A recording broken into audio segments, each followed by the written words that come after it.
Hi everyone, this is Jordan Sandoval here. I apologize for not making any videos for a very long time. This is a Halloween special and dang it. This is not mine. Show this guy support. This is called Rotting Pumpkins by, don't know how to say that, Creepypasta Story Time. I hope you enjoy. If you like this, give this a like and subscribe if you're new here. Let's get started.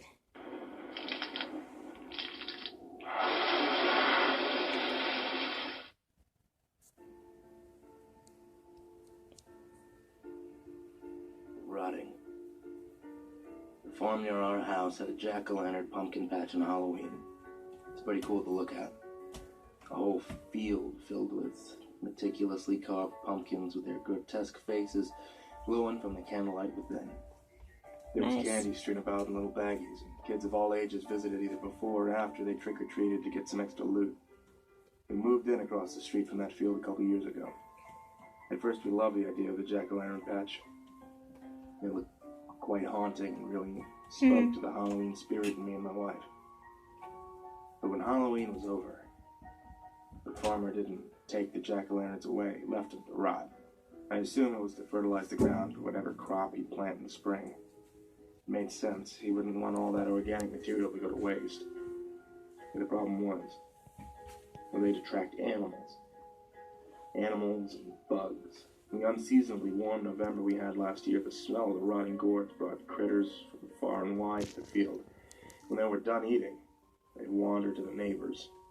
And being a small town, there was little anyone could do for the farmer. His name was Reuben, and doing what he wanted on his property. Also, comment down below how's your Halloween. And flies, and bees, and bats, and all eating and shitting and fucking their way across the town until no more pumpkins were left.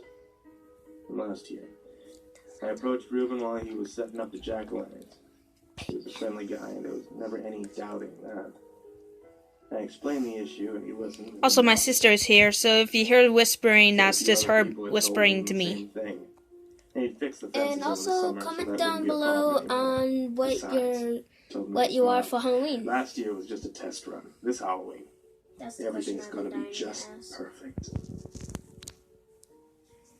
Also, if you guys see, I did my own pumpkin, and that's just my mask I'm using as a other effect. Hired some artists to collaborate and create some truly monstrous designs for pumpkins. They were awesome. What? We skinned someone and tried it, by myself in the early afternoon before the candles were lit. Peyton, that's my freaking mask. Latex. That came off my face. And we've given out the majority of all of our candy to the neighborhood children. We were getting ready to No, she did not. We heard sirens approaching. I looked outside and I saw a procession of police cars, fire engines, and ambulances. I like your mask. Thanks. All of them heading towards us. I stepped out on the porch and I watched as they passed by our house, took that sharp left into the driveway of Reuben's farmhouse. I sat on the steps with my wife and watched as the lights were flipped on and the field was partially illuminated. Let's see. Well, that's halfway there. God, I whispered. In the harsh overhead lights, I saw bodies on the ground. Among the glowing jack-o'-lanterns, small ones, small. Costume. Kids. Oh my God, I repeated louder. Paramedics and rescue officials descended on the field and worked to resuscitate the still bodies. One by one, they gave up. Parents were arriving in droves, and the sound of wailing and hysteria filled the air. My wife and I held one another as the little bodies with sheets over them were loaded into ambulances. The next morning it was all over the news. 32 children died in an apparent poisoning. Reuben was arrested and questioned. He refused to speak to the investigators. He was held without bail.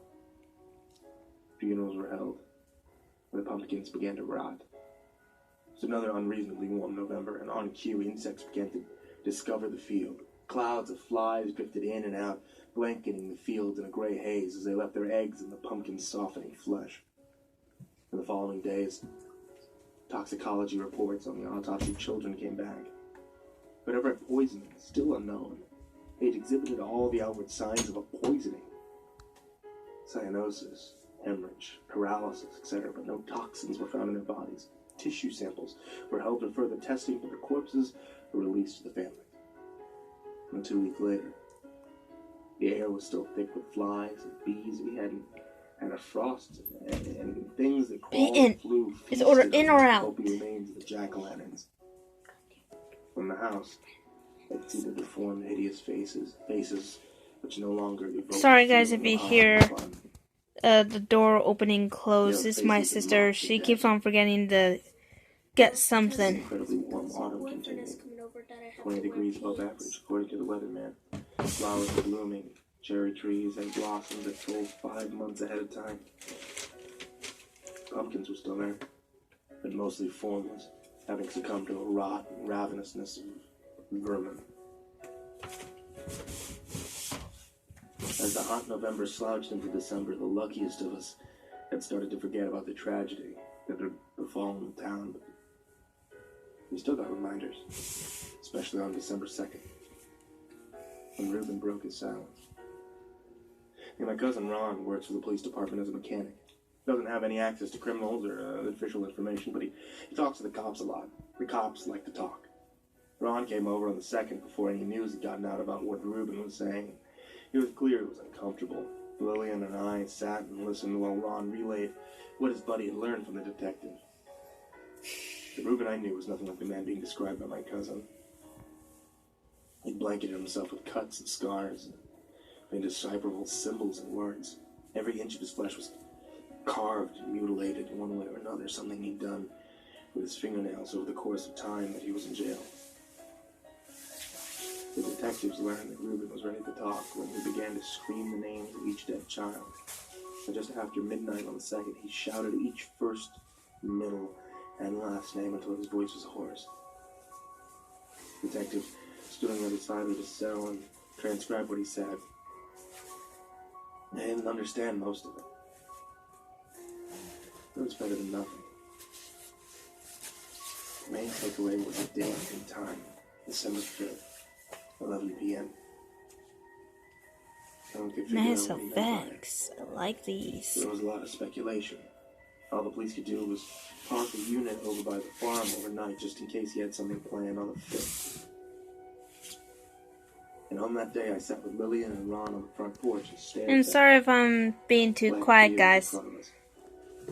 I'm just trying to listen to this story. 11 came. Nothing happened. We waited for a few minutes. I saw a cop across the street standing next to his car, smoking a cigarette. As we were getting ready to go inside, I saw something flickering in that field.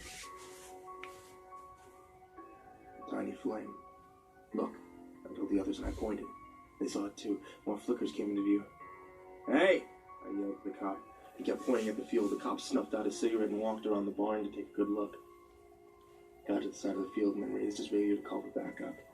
As we watched, the flickers intensified as if they were from new candles. They finally started properly burning their wicks after sputtering and threatening to go out. And after a couple of minutes, more police cars arrived. I got up and started to cross the street. I needed to see what was going on. Don't. She grabbed my hand, but I shrugged her off, and I headed towards that fence. I heard Ron walking behind me. The police arrived and lit up the field with their searchlights. We could see the rotten pumpkins sitting in that field, all with single candles sticking out of them. They were shaking one by one.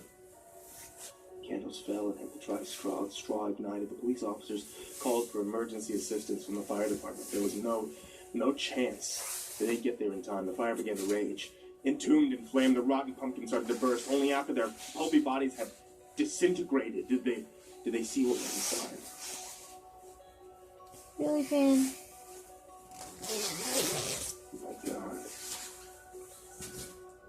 That's like one of the noisiest jackets you could ever put on while I'm making a video. Each pumpkin was a small, human-shaped thing sitting with its head down and its knees clenched to his chest. The heat intensified further, and I backed up. Ooh, I didn't even notice that. I just looked back. The things rose on sturdy legs, and they stood erect. They were glowing. and soon they reached the size the children had died. Their skin began to char. They walked out of the flames towards the crowd of police officers without any idea what to do. But terrified out of their minds, some began to shoot. The bullets didn't stop them. Round after round tore through the fire-spawned children, exiting their backs and legs and heads, and a geyser of gore. But they Again, sorry for my sister making so much noise. Soon the officers who'd fired fell to the ground. They didn't move for a second, but they just started to rot. Just like the pumpkins. Other officers backed away. I backed away all the way up to my house. I watched from that doorway with my wife and my cousin. We were all horrified. A procession of children walked down the street, followed by the police cars. Firefighters worked to put out that blazing field, and after a little while, they succeeded. Ron turned on his police scanner. We sat in the living room, listening with horror as news of dead cops and other officials came in. The children have reached the prison. The children have burned through the cell of Reuben Rendell. The children are carrying Rendell back the way they came. Fuck, I said, and opened the front door. They were coming back down the street, a procession of blackened, smoldering kids carrying a burning man, Reuben, and he was screaming, "It's almost done! It's almost finished!" He screamed with peals of hysterical laughter as he burned. The children carried him to the field and placed him in the center, and they placed themselves in that same spot as the pumpkins from which they'd emerged. Most had gone out, but some still glowed with dull red fire, and before Reuben burned to death, he unleashed one final scream. "Please accept this offering! Is this enough? Is this what you needed? See me through! See me through!" There were no sounds from him after that final word. Nothing but the crackling of dying flame. The following days were a whirlwind of investigations, media visits, and speculation. No one knew what happened. No one knew what Reuben had done, and for a while, it was still a mystery how the kids had been poisoned in the first place. A mystery, that is, until Jasmine McCrae, the mother of a child who was fortunate enough to have been too sick to trick-or-treat, found a small letter in her son's toy chest. It read, "For a special night of Halloween fun, draw this little picture on a piece of paper and swallow it. Then come to Farmer Reuben's pumpkin patch to trick or treat. You'll never, ever want to leave." Dang. The picture was of an inverted star, a pentagram. Jasmine's son told her Reuben had given them to kids at recess one day after he talked to the classes about what it was like to be a farmer. He came to them individually and made them promise to throw it away after they read it and not tell their parents. Jasmine gave the letter to the police and then told the media, while the superstitious residents of the town took that as an answer to what had happened. Skeptics like myself couldn't believe it. Even after what I'd seen, I couldn't believe something supernatural had occurred. Okay, it's almost over. But then the photographs came in. The aerial photographs from the news helicopters the day after the Holocaust at the field. Clearly marked in carbon and ash with the shape of a pentagram, the exact shape the pumpkins had been arranged in. No one had noticed it from the ground. And at the center of that pentagram, where Reuben had screamed his final pleading prayer, 4 words were burnt into the dirt. The answer to the old farmer's prayers. Not enough. Never enough. Dang. That was a good one. Scary though. Yeah. Like I said, show some support to Mr. Creepypasta. Hey there, kids. It's me, Mr. Creepypasta. Just wanted to say thanks so much for listening. You guys are what makes this channel worthwhile. There'll be new horror stories every Tuesday, Thursday, and Saturday night as well as gaming live streams every Friday and Sunday night. Please help support on patreon.com/MrCreepyPasta, and you can hear me as well as many other Creepypasta narrators live 24/7 at scrmradio.com. Sweet dreams. Like he said, show him some support to help him grow. And new videos is at every Tuesday. Hopefully I listened to that correctly, because Thursday, and Saturday. Yeah, exactly. So hope you guys enjoyed. Leave a like and subscribe, and comment down below of what you think. And I'll see you guys next time. Bye. Watch this next. Peyton, no. When she turns the camera off. Ow!